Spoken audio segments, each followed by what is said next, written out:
up? This is the Music Scene Podcast. I am your host, Dave Cudrak. Today on the show, we've got Andrew Moore. If you're in the South Jersey area, you've definitely heard his name before. He can be seen all around various open mics, as well as his own gigs. He does a lot of gigs with his band or solo acoustic stuff as well, doing a lot of cover songs, but also has a lot of original music as well. And he's starting something new in the Jersey area, which I think a lot of people who listen to this podcast would probably be interested in. It's a writer's round that's going to be in April, similar to the writer's rounds that you would see in Nashville. He's going to bring that to New Jersey. So, very excited to check that out. And I hope you guys do too. But he's got a lot going on. He's been doing music full time for the last 10 years. And he's kind of a young dude, so he's been doing it, pretty much all of his adult life. So some pretty interesting conversations that we've had and some great stories. So, stick around for the two songs at the end. We've got two new songs from Andrew at the end. So I'm looking forward to you guys hearing them. And here's my conversation with Andrew Moore.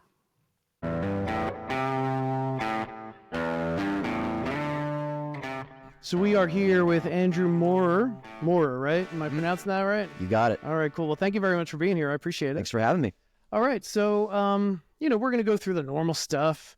I first met you, I think it was at Tapped, or AKA Palace Diner, in West Berlin. They had an open mic there. They still do. I don't go to it anymore. But yeah, when I was there, you did a cover of Dream On, which I thought was fantastic. That is one of my favorite songs to play. It was great. It was awesome. So, you've got a really good, voice and can hit that falsetto and stuff. I think I tried to learn it one time as part of my set, and I was like, no, I can't do it. So then when you did it, I was like, holy shit. Yeah, I don't play it in the original key, because my band and I, we really want to play that as a band, and they go, I'll start learning. I'm like, well, you need to go down a few half steps, because I can't hit that. Nice. Yeah, nice. High A flat. Right. I can, but I choose not to. Yeah, if you want to have some semblance of a voice, right? Yeah. Yeah. All right, cool. So let's talk a little bit about your background and how you got started. Where did your musical journey start? So this is why I like doing these podcast interviews. I've done several of them, and I can never know where to start. As far as where. I just kind of jump into it and I go, I picked up the guitar here. But actually, the answer is, so I grew up in Morristown, New Jersey, and everything's, everything's about sports and everything like that. And, sure. I always played sports as a kid. I loved baseball. I loved, playing basketball, but I was never awesome at sports. Okay. But I found that, my true passion was in the performing arts. And I think my first indication of that was when my parents, when I was a little kid, used to take me to Ringling Brothers and Barnum and Bailey Circus. Nice. Right? Yeah. And, I didn't like going to the circus. It was very overstimulating to me, Sure. All the noises and the creepy clowns and all that stuff. But it was also very exciting for me. I was always on the edge of my seat, wow, from the moment it starts, when the ringmaster comes out and goes, ladies and gentlemen, etc. I was just fulfilled by it. Yeah. And whenever I would watch, the show, I would be like, I don't want to be in the audience. I want to be part of the show. Right, I want to be the entertainer, not necessarily in the circus, but I always, that was my first indication where I'm like, I love the fact of being on stage, performing for people. And then I really got into musical theater growing up, and my parents signed me up for a musical theater camp at Morristown. How old were you back then? I was 7. Oh, really? When I started doing theater. Wow. Yeah, so that's where I got my love for the performing arts, for singing and performing and being on stage, acting. I've always had a love for it. And then eventually my mom signed me up for piano lessons. Always hated it. I would be in the backyard just throwing balls up in the air and throwing home runs over my fence. And then the white car came and I'm like, I don't want to go to piano rehearsal. But it has taught me a lot, Yeah. I know where middle C is now because of those lessons, there you go, et cetera. But Yep. I didn't really understand the whole science of like the staff and music theory until I got to college, really. Oh, okay. Like I'm like, oh, okay, so that's what the three flats mean, and Right, etc. right. And the thing is, I grew up as an only child, so I didn't have any siblings to like tell me like, oh, that's not cool or no, etc. Because I feel like when you have siblings, you have someone to tell you like, oh, no, that's not cool. Like, Right. I'm gonna slap the weird out of you. But no, I was like, I was me. I was unapologetic about it, and I've always loved singing. I loved theater, and eventually, I picked up the guitar in 8th grade. Yep. And so I was all for it. Very I didn't care what anybody else thought. Now, so you had piano lessons. Did you ever take guitar lessons? No, I was self-taught. I was self-taught. Like, Okay. I really got into the Beatles when I was in eighth grade, I believe. And I was like, okay, that's the last straw. I got to learn. I've always wanted to learn. And I think my dad tried to teach me, but he didn't know how to. So, and my dad told me that there was a CD-ROM in his little office down in the basement. It was an old CD-ROM from the 90s that I think he was supposed to give to my half-brother, but never did. Okay. But I downloaded it in the computer. I borrowed my dad's guitar and instantly started learning basic guitars. And I'm like, cool. Like, finally, I can do this now. Right. And then I started going to local open mic nights. I remember the first one that I went to was at Starbucks in Centerton Road in Mount Laurel. Okay, cool. Because someone told me about it. He's like, yeah, I got to give you a list of places you need to start playing. I was a sophomore in high school when I was doing that. That's awesome. So what were the songs that you played at your first open mic? I don't remember. Like, I kind of fooled around with some original songs, and when it came to songwriting, I think I was always very strong with melody writing. I mean, that was a gift that I always had. When it came to lyrics, though, not so much. I did not know how to like write lyrics. I was just kind of all over the place when it came to lyrics, or I would just kind of make up my own story and not know how to, execute it correctly. Okay. But as I've gotten older, and I've been told by a friend of mine, like, look, you have to go and experience more life. Like, I think it was not until after college that I was able to really become stronger with lyric writing. Oh, okay. Like, one of the songs that I wrote called Good Old Days is about college nostalgia. And I remember, it was July of 2020. My dad had just been diagnosed with cancer, so I was going through a really rough time at the time. Sure. I was coming back from a gig in Newark, Delaware, a place called Klondike Kate's. Okay. And on the way home is my college, Rowan. So I was on 295, and I'm like, you know what? I haven't been to Rowan in a minute. Let me just take the exit and let me just drive around for a little bit. And as soon as I got to the exit, and as soon as I got to Glassboro, I just lit up. I was like, nostalgia, like, there's the student center, there's my old house, and etc. I burst into tears, and I immediately got out my phone and started writing this song. Like, the first lyric, just got out of work in Newark, Delaware. Like, it was one of the easiest songs I've ever written because it just poured out of me, and it was real feelings. And I've been told by like major music executives, like, that's one of the best songs I've heard in a long time. That's awesome. So it almost got me a record deal. Oh, really? To be honest with you. Yeah. How'd that story go? Well, there's a guy that my cousin hooked me up with, and he was I don't know if I should say his name, but he has worked with, you name it, Michael Jackson, Hall & Oates, the Beatles, etc. Wow. And we met up for lunch one day, and he listened to my music, and I remember he told me, like, wow, it's one of the best songs I've heard in a long time. And he was like, and I asked him, like,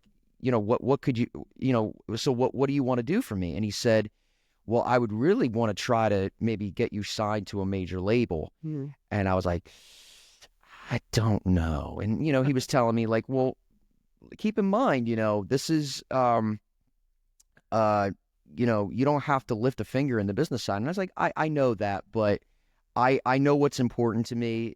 I'm not necessarily trying to be famous or anything like that, which that doesn't necessarily mean that if you're signed to a label, you're going to be famous or anything like that. But I just love the fact that I have control in my business, and I'm an entrepreneur. Right. I don't care about, bringing my own equipment and et cetera. I love the fact that, I'm just my own boss. I just love that. So you're playing live. I saw that you have a few songs released on like Apple and Spotify and all that stuff. You before we sat down to have this conversation, you mentioned SoundCloud. Do you have additional songs on, like, is there more content on SoundCloud or? Yeah. Okay. So there is, in fact, there was I released a cover of Walk Like a Man from Jersey Boys nice. back in 2014 because my parents and I, we had just gotten back to see Jersey Boys, and I just did a little, and I couldn't get the songs out of my head. Right. So I just, I had the Apogee mic, that USB mic that you could plug into your phone. I mean, I don't think a lot of people, it's not as popular now, but I used that, and I just kind of fooled around on GarageBand, and I did every part a cappella from the Four Seasons, and it's gotten like several thousand plays, and people are still playing it, and I'm like, how are people finding this? Like, it's crazy. That's what's great about SoundCloud is it's a great platform, especially for indie musicians, indie songwriters. But of course, there's more copyright strikes now, and you got to make sure that you give credit where credit is due. Yeah. What would you consider you are first? Are you a singer first? Yes. Okay. Hands down. So you've always been kind of singing. Mm-hmm. All right. Hands down. Yeah. So what were some of the plays and stuff like that you've done way, back in the day? I mean, well, the first musical I've ever been in was Annie Jr. when I was 7. Okay. Nice. I didn't play any big roles. I was just a servant.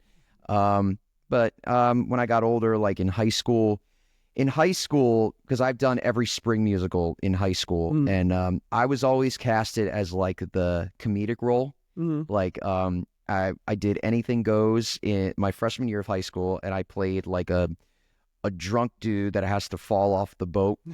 It was funny. My sophomore year, I was in The Wedding Singer. I played like, I think 5 different roles. Right. I was the Billy. If you've ever seen the movie, I was Billy Idol. Well, he was considered the Billy Idol impersonator in the musical or in the play. Yep. I was,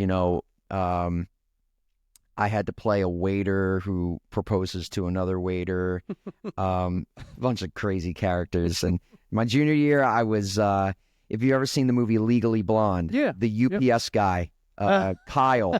Yeah, that walks into the hair salon. Yep, I had to bend over, and the bartender, and the barber had to look at my butt. Like that did happen. And then my senior year, I was in How to Succeed in Business Without Really Trying, Mr. Twimble. Yeah.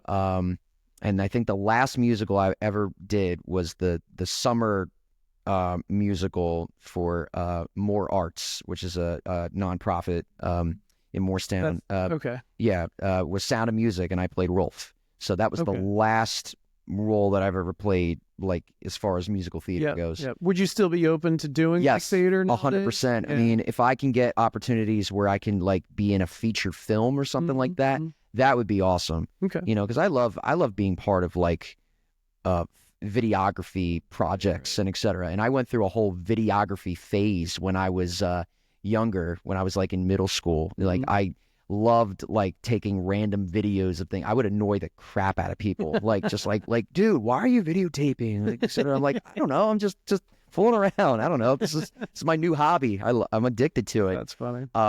And I got into like kind of fooling around with video editing. I had a software called not FL Studios. It was Pinnacle Studios. Okay. And I kind of fooled around with that.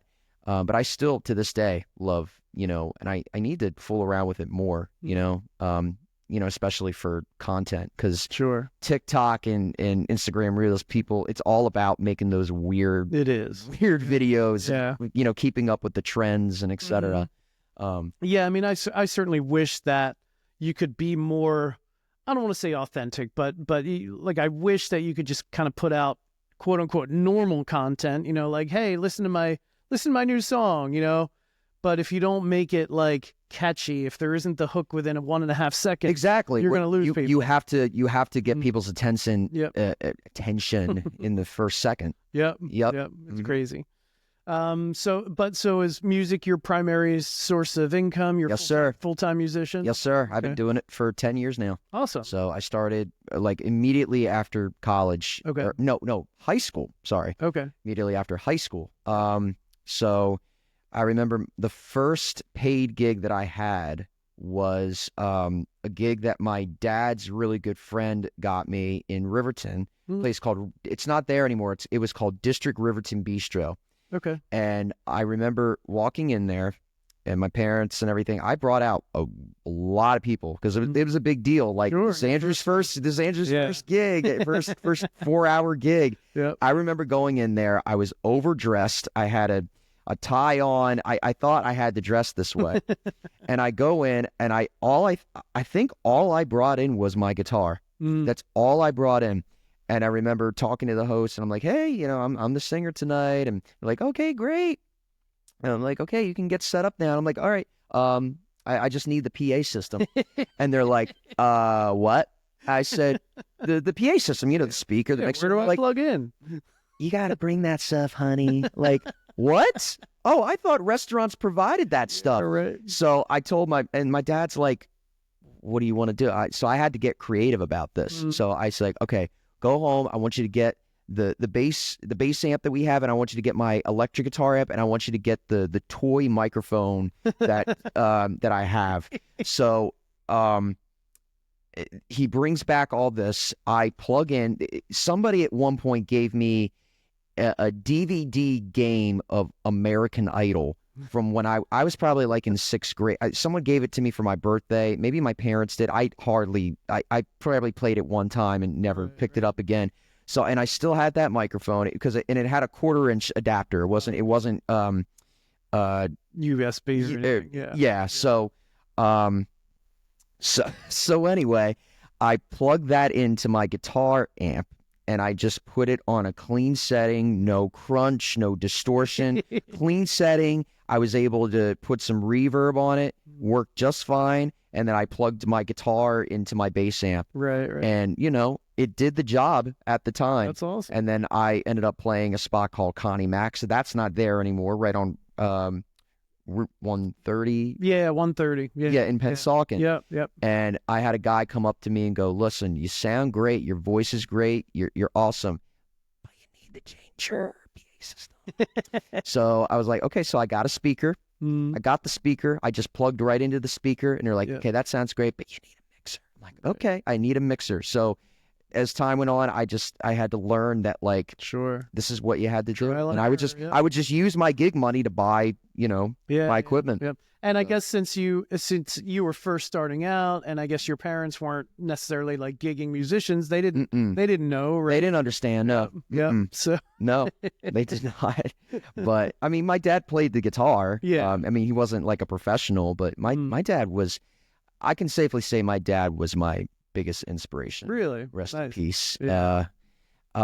Because he brought me up on, both my parents brought me up on like James Taylor, the Beatles, Crosby, Stills and Nash. They brought me up on the good stuff. Yeah, that's from awesome. their generation. But then I also, I listened to what was trending on the radio too, like your Bruno Mars, your Maroon 5s, etc. Yeah.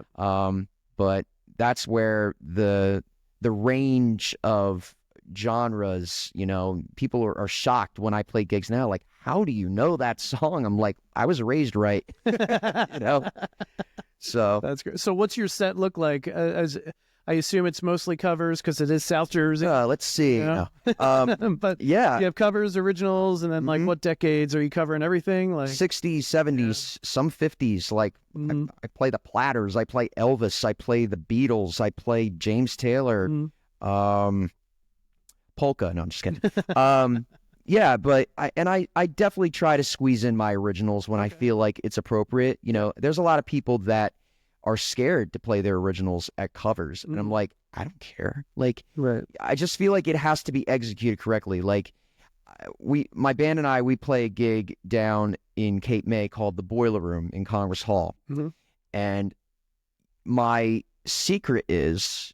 Right, I'm gonna let it out tonight. Okay, let's. I'm gonna let it out right here, right on the podcast. So, we play songs that are crowd pleasers. Like your Mr. Brightside, your Jimmy Eat Worlds, etc. Try to get everybody on the dance floor, and then if it's a good time, people are having a good time.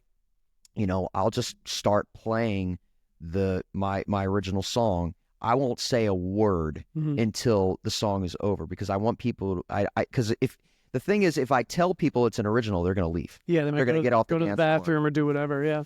People Yep. suck. But I wait till the song's done, and there's people that will leave, but then there's people that'll just like, okay, I don't know this, but this is nice. Yeah, And then I yeah. wait and I go, so has anybody ever heard that song before? And they go, no. And I go, well, guess what? It's my song. And they go, oh my God. And I'm like, you can scan the QR code right here. Nice. You can find it there. Yeah. And nobody does. One person. I feel your pain. I've got like a handful of songs out myself, and I'm kind of like you in that like I'll wait until it's appropriate to play an original song. Mm-hmm. But if I do, I usually kind of announce it at the end. I make like a joke of it, like, "Hey, have you guys had enough to drink that I can play one of my originals and you won't mind?" Yeah. Something like that. Yeah. Yeah. And it's after I've won over the crowd, and they're like, "Yeah, sure," and then. I explain the story behind the song, and then I play it, and that usually gets people engaged. But I mean, and there's also other venues. I'm going to give a shout out to Inn of Cape May that I play at. People are so respectful there, as far as, they want to hear you. Everybody's just chilling on the porch, drinking coffee, drinking their cocktails. It's so chill. Yep. Everybody, it's like singing. It's like playing at a coffee shop. That's awesome. It's awesome, and they are when I can tell them, like, hey, do you mind if I play the original? Like, everybody's like, yeah, I want to hear this. Like, everybody's just so respectful, and they love it. That's cool. They are so respectful of musicians. That's awesome. Like, I think Cape May in general, people are. Are they? It's known for the arts. I've only played in Cape May once or twice, and that was at Cape May Brewing Company. Yep, and I play there. Yeah, I played there one time in the summer, about a year, well, maybe 2 summers ago, and I played outside, and it was a big crowd, and it was one of the best shows I think I ever had. Yeah. And then in like the fall or early spring, I played inside. Yeah. And that was still a great show. It wasn't many people, obviously, but it was still a great show. So it's a nice place to play. I think I've got 1 or 2 dates booked this summer. So I'm looking forward to playing at Cape May Brewing again. Yeah, absolutely. That's the only place in Cape May I've ever played, though. So have you played multiple Jake places? just reached out to me, actually. Did he really? Yeah, he did. Nice. Yeah, Nice. it's a shame. Like, I'm getting so booked up for the summer. Like, I had to turn down so many dates from him. It's brutal when you have to turn shows down, isn't it? I mean, it's a good problem to have. Don't get me wrong. But like, I hate Attention, all bookers. Reach out to us in January. Yeah, right. Yeah. I first had like I've only been gigging live for about 2.5 years. But yeah, so my first year I was just taking everything I was getting, and my calendar was filling up quite a bit. And then the second year, like, I started getting busier and busier. And like, I remember the first time I had to like turn a show down, I was like, oh my God. Yeah. Like, it was like brutal. Like, I didn't want to, but I was already booked. You know what I mean? So anyway, it's a good problem to have. And that's why I always make sure that as much as whenever I can, I always refer other musicians. And that's what's great about what we do. Yep. Like going out and networking, going to places like Tap Bar, shout out to Billy D-Light, and, meeting other musicians, is, if you can't make a gig, you can refer somebody else. Right. Yep. Yeah, there's been a few Or if times. you have to cancel, like that happens to me a lot. Like, oh, sorry, you know what? I something came up, or I'm sick, not feeling good. But hey, I just reached out to my friend and he's available. Yep. And make sure that they don't suck. You know? Right. Yeah. I've got a handful of friends who, like, if I'm sick or, I'm a single parent, so sometimes I unexpectedly have the kids. So, and if it's not a kid-friendly place, I'll call somebody and be, hey, can you cover for me tonight? And then if they say yes, then all right, let me reach out to the venue, let me confirm with them, and if they're good, you're good. Yeah, with private events, I have a contract. Oh, my clients, and I have it on there. Like, listen, if for any reason I can't do the gig, first of all, you're going to get your deposit back. Second of all, I will try my hardest to find somebody else for you. Right. Okay. Has that ever happened for a private one yet, or no? Oh, sure. Yeah. Like, I was sick or I had a family emergency. Absolutely. Have you had people cover for you? Yeah. Oh, okay. Oh, absolutely. Right, cool. I'm not too worried about that. I mean, you get panicked at the time. Sure. But, it'll happen. It is what it is. You can always just say you tried.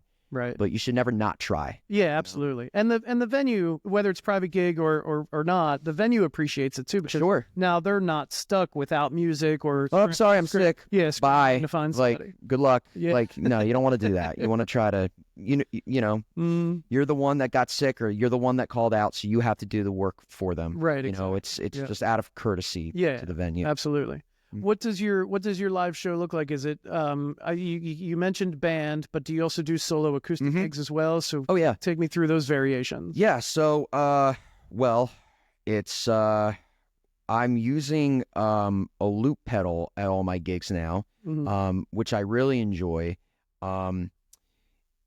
My solo acoustic shows have gotten way better because about I think a year and a half, 2 years ago, I had purchased the Bose L1 Pro with the Sub 1 speaker. Yep. One of the best investments I've ever made, especially with the subwoofer, because when I use my loop pedal, I loop my vocals and my guitar, and I can add some percussion and I can add some, chord progression looping and harmony looping, etc. It's so fun to use, and people love it, because it's kind of like what Ed Sheeran does when he performs. You know, I take a lot of inspiration from him. He's great. He's awesome, but I don't think he uses a lot of vocal percussion. It's usually guitar percussion. Yeah, but agreed. I do some beatboxing, Oh, cool. Boots and cats and boots and cats. But people love it, It just gives the show a little bit more variety, especially for a solo acoustic act. Yep. And you don't have to pay as much. That's right.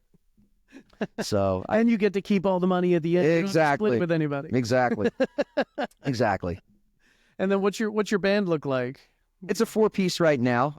It's me, lead singing, rhythm guitar, lead guitarist. Nowadays, it's mostly my lead guitarist is John and Brutus from.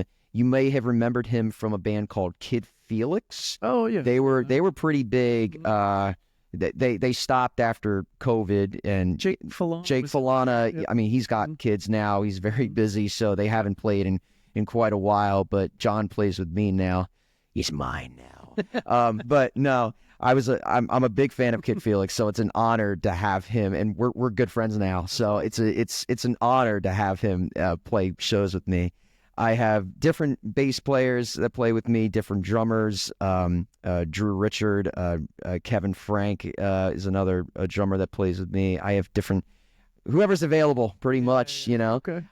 So, yeah, bass player, lead guitarist, drummer, and we're trying to start a new project now where it's going to be a 6-piece band. Oh wow. With a keyboardist and another guitarist, and I would probably either play acoustic or just play sing solo. So it's in the works right now. Don't want to talk too much about it right now, but nice. Stay tuned. Looking forward to it. Now, is it all billed under Andrew Moore, or do you have like a band name? So we do, but I don't want to announce it just yet. But even the band you're playing with now, that's all just Andrew Moore. That's Andrew Moore band right now. Okay. Yep. Gotcha. Cool. I think I saw on Instagram, because I've been following you, I think ever since I met you at Tapped like a year and a half or 2 years ago. I think I saw that you played a number of like larger festivals. Am I right?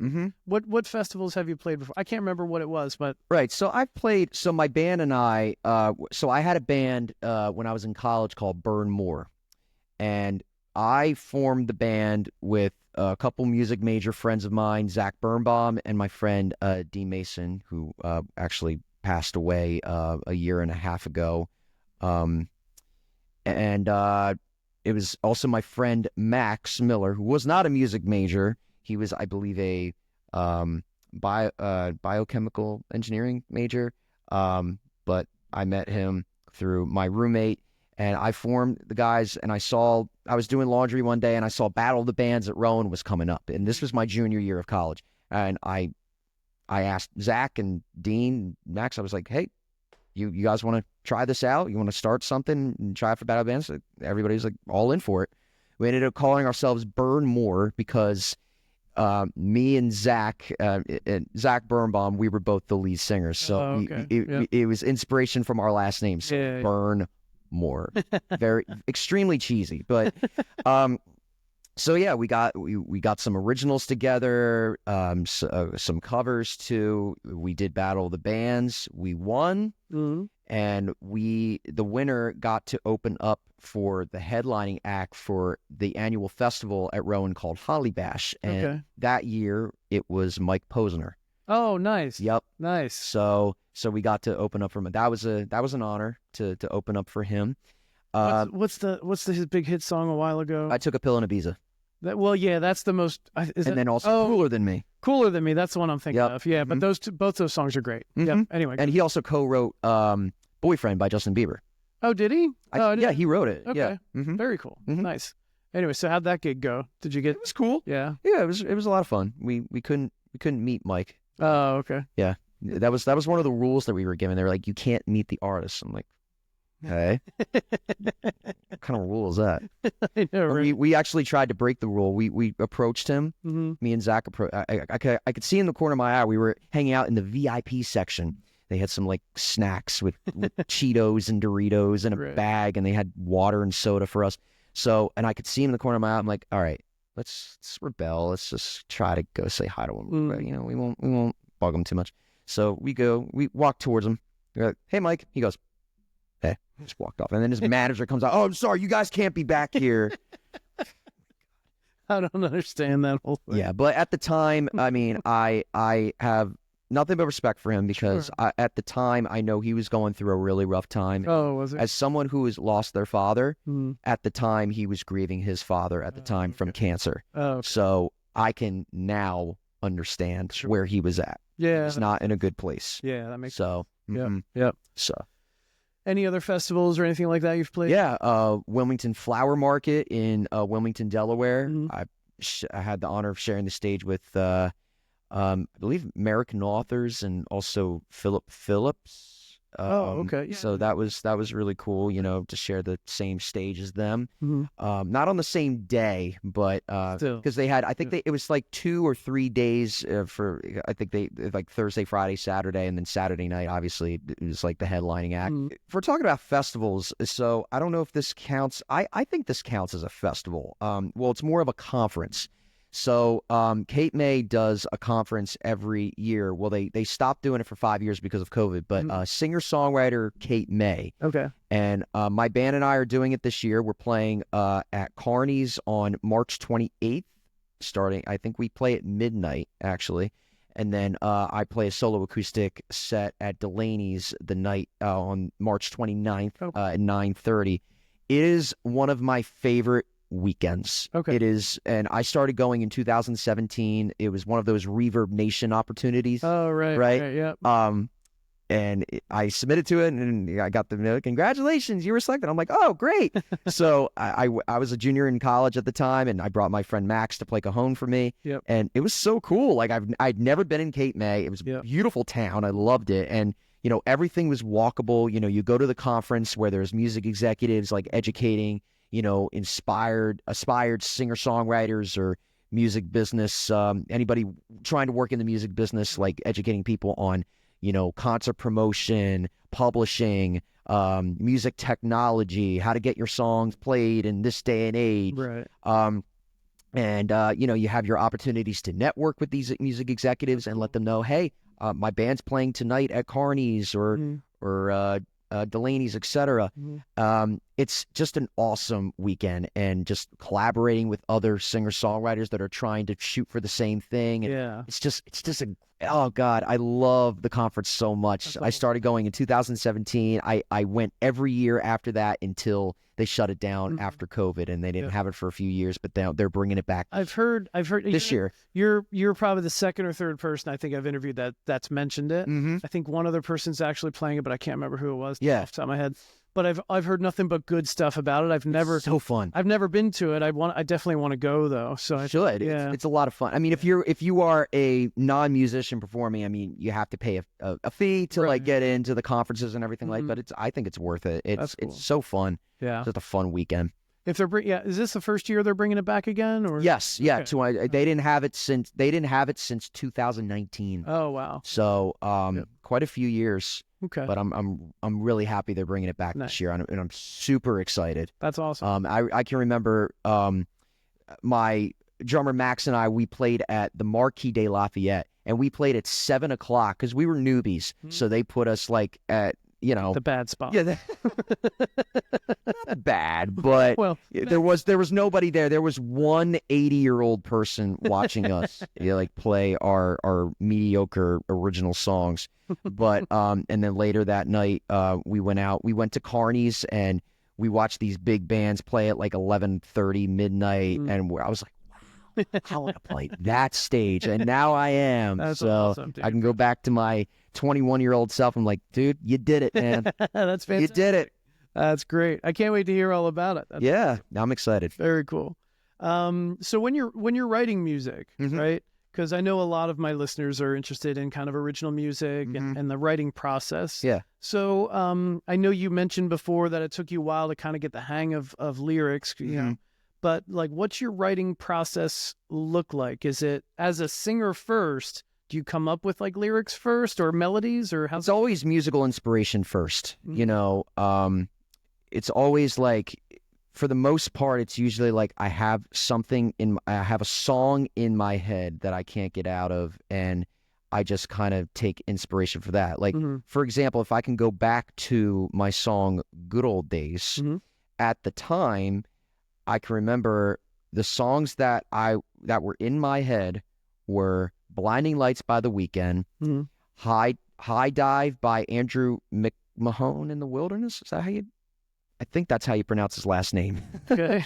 And also, there's a song by Richard Marx called "Another One Down." Okay. And they're all very similar when it comes to, well, they're all the same key. They're all in key of E flat, and I have perfect pitch, so nice. that's a disease that I have, and they all had the same tempo, and all of that was in my head at the time when I came up with it. So I took that inspiration, and I wrote it based on that. So it's always musical inspiration first. And as a matter of fact, in April of 2023, I went on a songwriting retreat. It was actually the Andrea Stolpe songwriting retreat. And I recommend this to everybody because it's a whole week, Monday through Friday. You get in Monday, and then Tuesday, Wednesday, Thursday, you're doing lectures, and you're working with other songwriters and co-writing, etc. And that's basically what it is. You get lessons, and then they pair you up in groups of 3, and for 3 hours you go out wherever you can find a free spot and it's in the Catskills. Oh, cool. Beautiful. And they have different retreats. There's one in London. There's one in, I believe, Texas, Nashville, Los Angeles area. Did I say London? I think I said London. Yeah. Yep. So, you go out and you work with people you've never worked before. Like, okay, how's this going to go? You just never know. And I think I was always the first one in my groups to get things started because they didn't know how. They're like, okay, how do we start with this? And I'm like, okay, so the first thing we're going to do is I'm going to shuffle Spotify. I'm going to pick a random song, and we're going to see if we can try to get something out of that, like inspiration musically out of that. Like if we change some chords around, because you don't want to copycat. Right, sure. And I just kind of go around. What are you going through right now? Or like, what are we going to write about? Tell me about your trauma. Tell me about your trauma. Tell me about etc. But it was so fun. And what I have found from that is I have to co-write more. Oh, okay. That's how you get things done. I have so many ideas on my voice memo app. It's nuts. And I'm like, I have to go back, and I think in order for me to get things done and have the inspiration to get things done, I need to co-write with people. Okay. And also, I've realized that those songs don't need to be my songs. When I go to the open mic nights around the area, like at Dr. Brulittle's and like Tap Bar, etc., I look at these, I've become a really big fan of Fat Mez, which is Yeah. huge right now in the Philadelphia area. I'm interviewing Dom in like another month. Awesome. Yeah. Awesome. Yeah. Tell him I said hi. I will. But when I look at those bands, I'm like, you know what? I just want to write for these people. Okay. You know, I would love to just go to their show, sit back, have a beverage, or eat my meal, and just watch them play my song and watch the audience reaction to it. Yeah. That is a dream come true of mine, and I want to do that. I want to co-write with people, and I want to write for other singer-songwriters. Yeah, that would be cool. So, and as a matter of fact, we're actually having a writers round on April. I started it up. It's that's right. Thanks for bringing that up. I wanted to talk about for sure. Go ahead. For sure. Yep. So April 6th, we're having. So if you've ever been to, I don't know if you've ever been to Nashville. Yes, Okay, numerous times. I had my previous episode. Kyle Austin, he's a singer songwriter in Nashville that I met, and he talked all about like the co-writing and the writers rounds. Yeah. So if you go to Nashville, if you're a music lover, that's one of the things that they will recommend to you is to go to like the listening room or the Bluebird Cafe and go check out them if you can get in anymore. Because the last time I went to Nashville, you couldn't even get in. You have to like book probably 2 months out. Yeah. At least. But you go in and, you know, everybody they're sitting in chairs with acoustic guitars or piano or keyboards, and they just tell a story about their songs. They have a few turns. I think there's like an intermission in between, and, you know, it's very intimate. People are just being respectful. It's a show, you know, people aren't talking over people, at least, you know, not loudly. Right. But that's what I wanted to bring to Dr. Brula's. I feel like it was a great place. I went upstairs on the second floor and I was like, this is perfect for this. You know, people can just lounge. They have couches to sit on. There's a bar. Have yourself a beer. Just listen and just appreciate the music. It's going to be free. Initially, it was going to be a ticketed event. But anyway, so what's the date again? It's April 6th. It's at 4:00. It's going to be me, Matt Santry, Jeff Campbell, and also Amanda Frank, who is my drummer's daughter. Okay. And I believe she had a song that actually, it was Jeff Campbell who wrote it for her, but gave it to her. It hit number 38 on the billboards, probably 2018, I believe. Okay. So we're all performing. It's a very intimate night. I want everybody to come upstairs and just listen and just appreciate. We're all getting paid a very low fee, but with high benefits. Okay. Which is your ears. You know? There you go. You know, because we don't get many opportunities like this. That's like true. there's so many music venues that are closing in the Philadelphia area. Yeah. And it's a shame. It really, really is. Yeah. Like COVID just wiped them out. Sure. Someone that makes a living playing music, you know, we are getting paid. Oh my God. I need to be careful what I say here. We're getting paid to play Wagon Wheel and Brown Eyed Girl and Dancing Queen and etc. And as much as we love playing those songs, you know, we don't get many opportunities to have our original music to be appreciated and etc. Yeah.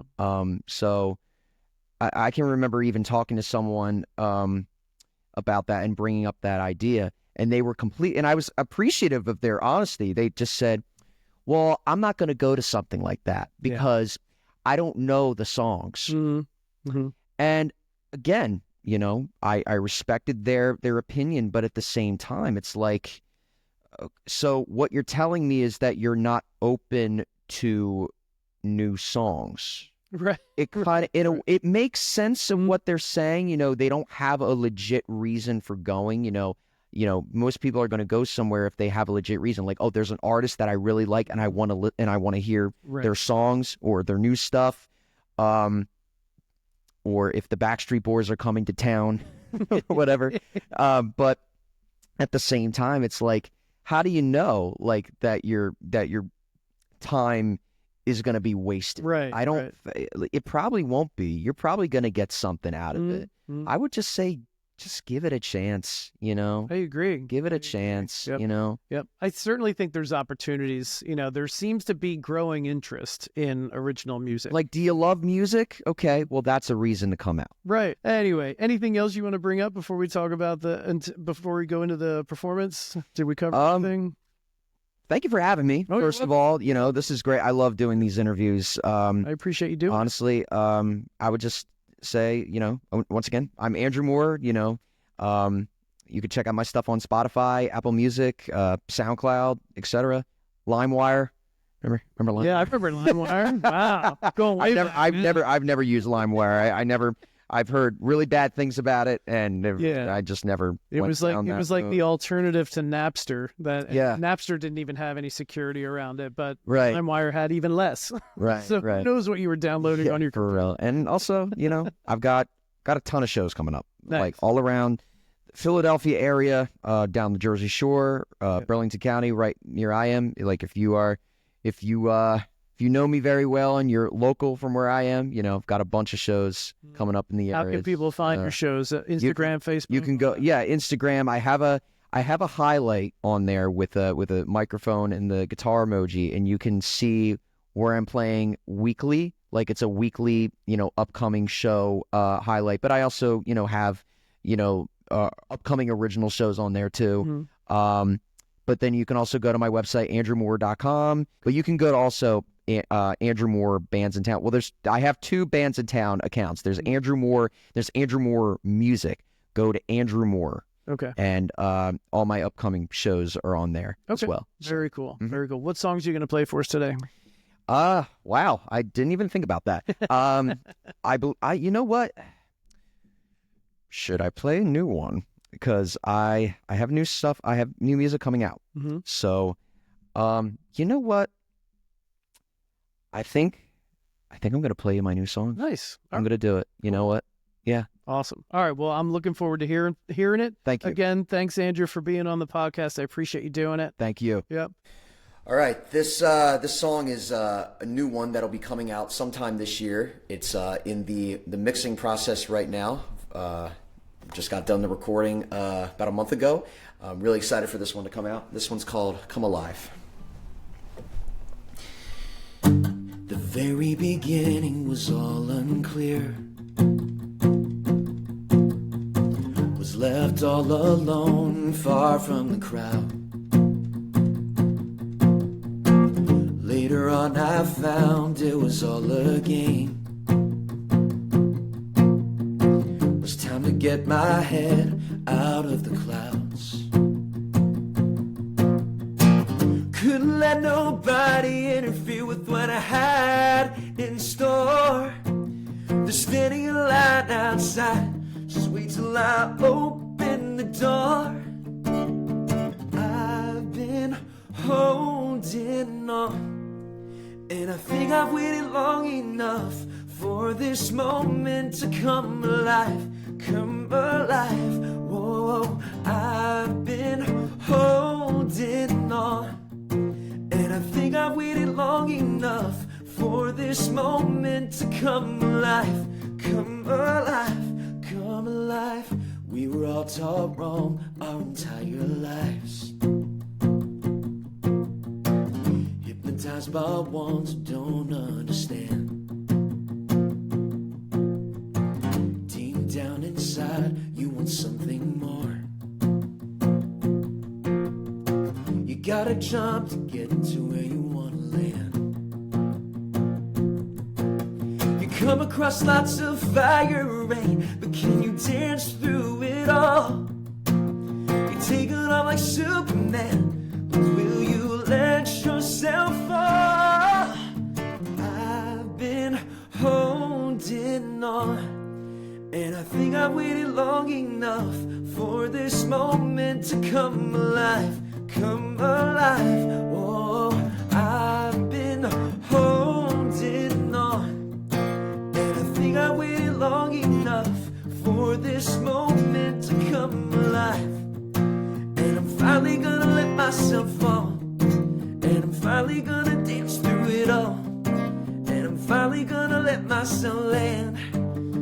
Finally gonna understand. Gonna let myself hang in the clouds. Gonna let myself drift to the ground. I've been holding on, and I think I waited long enough for this moment to come alive. Come alive.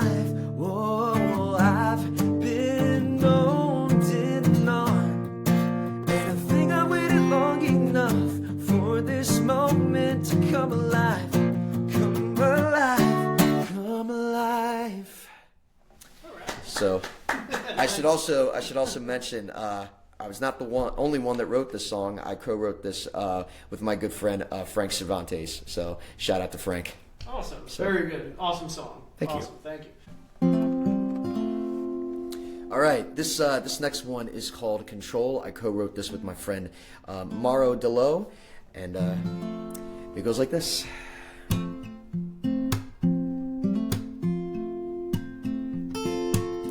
Don't think for one little second that anyone in this great big world is defeating you in any way.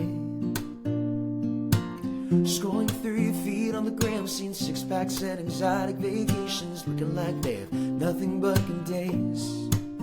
But they don't. What a silly thought to have. No, I won't let it break me in half. Instead I say, anyone can tell you which road to take. Anyone can tell you which wave to ride.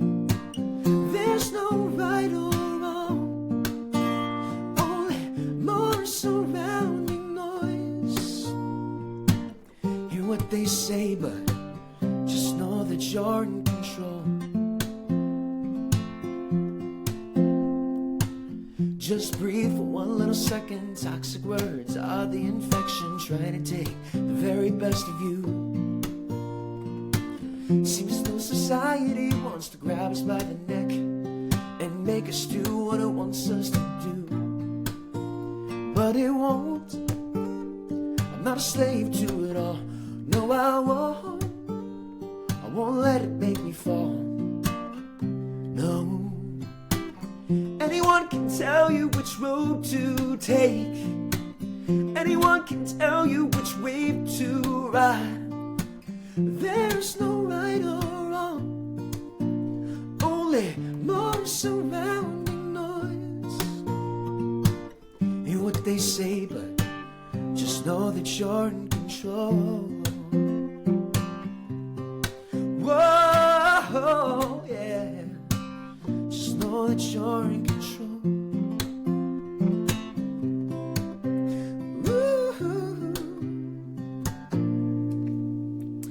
There's no right or wrong.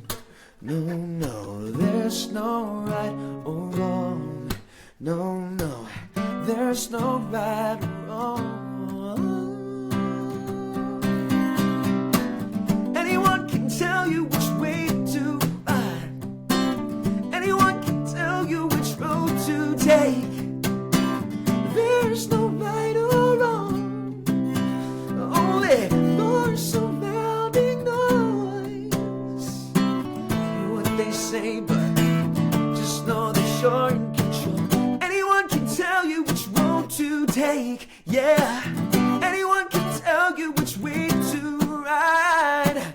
There's no right or wrong, only more surrounding noise. Hear what they say, but just know that you're in control.